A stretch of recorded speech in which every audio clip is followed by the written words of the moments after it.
NAR releases its pending home sales figures today for the month of March, and for the second month in a row, the sales figures are up, and they're up about, for the year, they're up 21%. Well, good figures. People are responding to the tax credit, and it's the momentum, the year-over-year gains has been tremendous.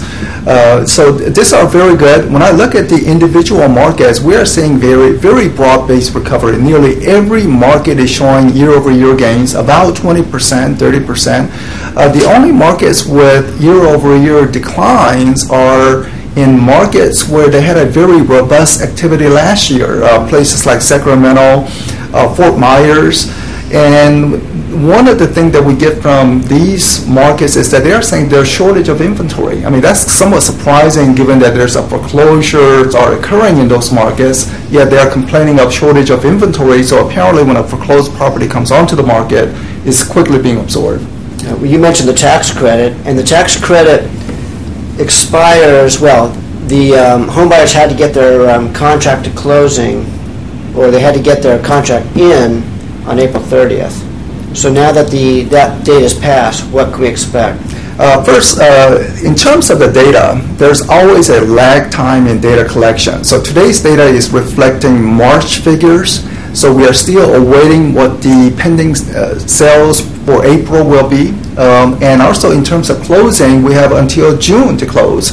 So because of that, I continue to see a good housing data news coverage over the next 2-3 months, just because of the data lag time. Every data has lag time. Case-Shiller data lag time is about 2 months. In the prices, GDP, economic data is usually about 1 month lag time. So that's normal lag time.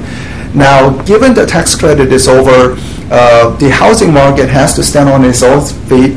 I think it will stumble in the immediate months, say July and August. So compare July and August this year versus last year, it will be measurably lower as people were rushing into trying to meet the deadline. But the key factor will be in the autumn months and the winter months, whether or not sales activity this year will be comparable to last year. And last year there was tax credit. And my guess right now is that it could come close. The economy is recovering, jobs are being created, and hopefully this can be sustained. And more importantly, that the price stabilization has completely removed consumer fear factor from the marketplace. So now consumers can buy a home based on normal circumstances, whether they have a job, changing family circumstances, and not about price fear factor. So, looking ahead, 2011, maybe 2012, what are some bold predictions or forecasts that you think people ought to be looking at?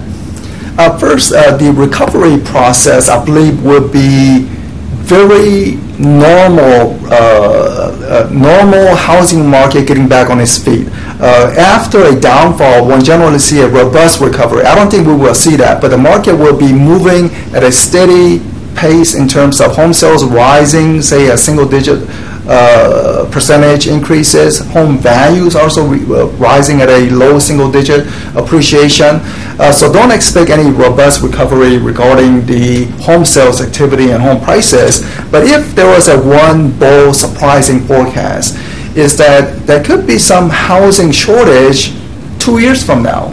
Home builders have sharply cut back on production, and they're continuing to produce at a very low level of activity. We have the normal population growth, and if the economy recovers, household formation begins to come around, the new home construction is just lagging behind.